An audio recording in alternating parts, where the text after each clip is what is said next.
What's up, everybody? Welcome to Podcast Now. I'm Alex, and in this video, I want to talk about what could happen if Justice League is successful. So, I promised this video. Last week, we talked a bit negative about the film, right? And I talked about what happens if the movie fails, if it doesn't perform well, and what does that mean? Like, how much money does it need to make, right? And what happens? And then in this video, and I know I said I was going to do it, we can talk about what happens if it's good, and what does that mean? What are we looking for? What kind of numbers does it need to do? All that good stuff. So, especially after this video and the last Justice League video I made, it's going to be pretty hard for people to say that all I do is hate on this movie, because that just is flat out not true. As always, if you guys do like this stuff, make sure you're subscribed. Make sure you guys have the bell icon turned on. And I've also talked about this movie on my second channel. The channel's name is Podcast Now Plus. If you guys want to check it out, the link for it is in the description below. My plan is to make at least one Justice League video a week, every single week leading in to the movie releasing. Maybe actually more. Got a few ideas I want to talk about before we get to the movie, and then obviously when the movie comes out, we'll do a bunch of stuff on it, okay? So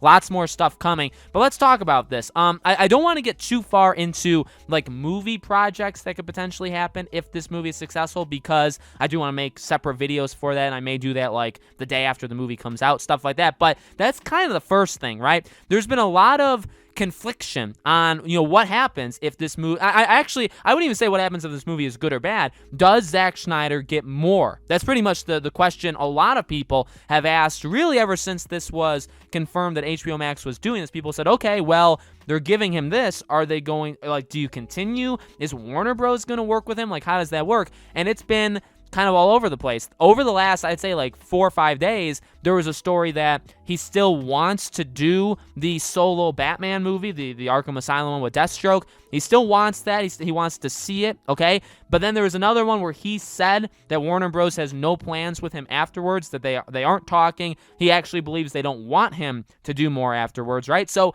I mean, those aren't necessarily conflicting. He can want to do the Batman thing, and Warner Bros. Could be saying, nah, like, we'll do this and that's it. So, again, like, without getting too far into, like, will the Batman movie happen? Will Justice League, 2 happen? Without doing that, that is something that you do have to bring up at least a little bit, right, when you talk about what happens if this movie does good. If this movie, so, like, Wonder Woman 1984, I've talked about it. I'm not the biggest fan of it, right? And it didn't do that well in the box office, but it did really good in terms of subscriptions for HBO Max. And to be honest with you, that is literally how they met, seemingly. I mean, we don't know for sure, but it seems like that's how they measured the success of this movie. They said it doubled their subscriber base, and actually, like, not people that even just subscribed, watched it, and left. I mean, obviously, those numbers went up too, but, like, even people that were pretty active on it, that went up as well. And we've talked about it. That's really all you need for a subscription service like HBO Max. It doesn't have that many people on it. A lot of people have said, like, the numbers compared to other streaming services are flat out, like, not good. But, as I've said, this is the plan for this year for HBO Max, is they will grow every time. I mean, Justice League will get them more subscribers. Godzilla vs. Kong will get them more subscribers. Suicide Squad will get them more and you just keep going. Every single big movie that's dual releasing will get them more people on HBO Max than they had the day before, than they had a week before, than they had a month before. So that, it's seemingly like assumed that that's going to happen, right? Well, obviously it doesn't have to be. Like, well, I guess it doesn't have to be, but also it's more important of, like, how much does it add? So, like, if Justice League comes out and they added, like, 1 million subscribers, like that, obviously that's a lot of money, considering you're paying $15 a month for it, and you times that by 1 million, right? I mean, obviously that's an okay amount of money, but this cost them a lot of money to do the reshoots, to make, have Zack do his own version of it. You obviously want a lot. And if Wonder Woman doubled it, now obviously to double it again, it would be more people than what Wonder Woman did, right? So you have to keep all those kind of stats, or that math kind of in check, right?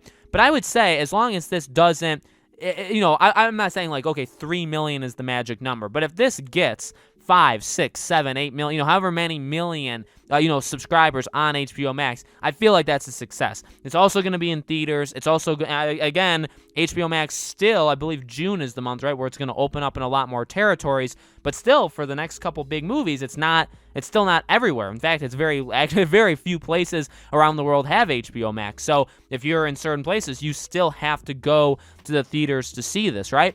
So there's that. Honestly, that's kind of the only thing, because it'll make money at theaters. It won't make a lot. Wonder Woman did pathetic in theaters. Tenet did terrible. Like all these movies. Monster Hunter did terrible. Like all these movies did terrible. So you're not expecting much there. It's the HBO Max subscribers that are going to be the biggest thing.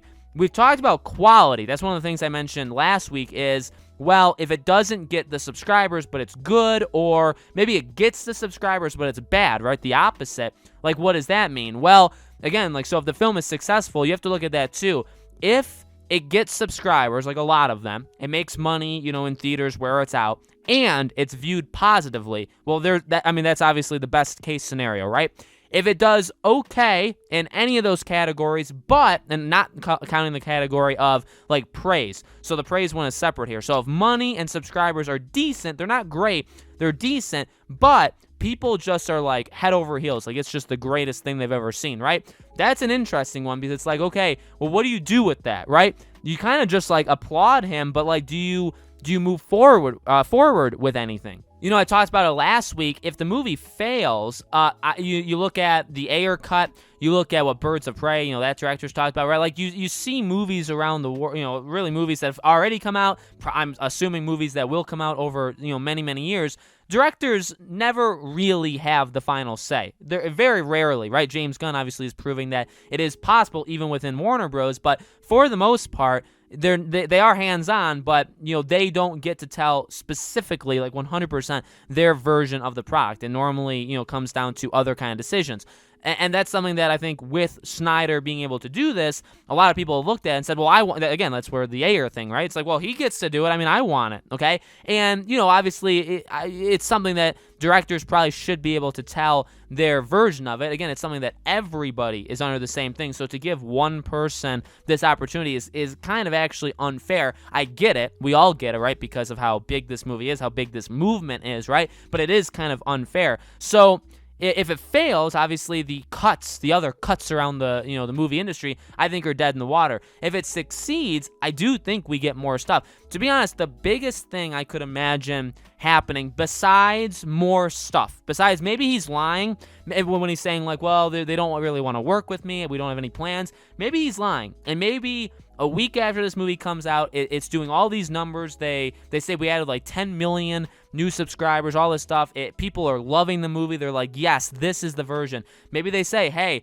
announcement, like we're going to work with him on this next movie, right? And then obviously maybe they already had it under talks, but they didn't want to announce it until all this stuff happened. That could very well happen. And that's probably the best thing that you could hope for, and the best thing that could possibly happen is more major installments, not even like Justice League 2 or 3, but also like just more stuff. Like, again, maybe he gets to make Man of Steel 2. Maybe he gets to make the Batman standalone movie, right? All that stuff, okay? But beyond that, the next biggest thing, and one of the only other things I can really think of, is the Ayer cut. Now, I've said it before, I really don't care. I want them to tell their version of the movie. I didn't like all that much Suicide Squad. I don't think it was the worst thing on planet Earth. I don't really like how he's handled talking about it online, talking about how like it's just this beautiful, transcendent film that he made, and clearly the version that came out was just nowhere near close to that, right? So I don't really love all that stuff. I do think, though,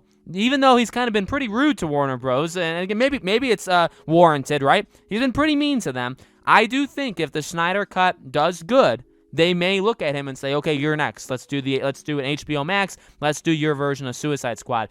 It would be weird, though, because you have James Gunn's The Suicide Squad in August. Then maybe Ayer's cut would come out like next year. So like you do a second one, which is, chronologically in order. Like James Gunn's is technically like Suicide Squad 2. So you do that, but then you redo the first one to kind of add more balance to it.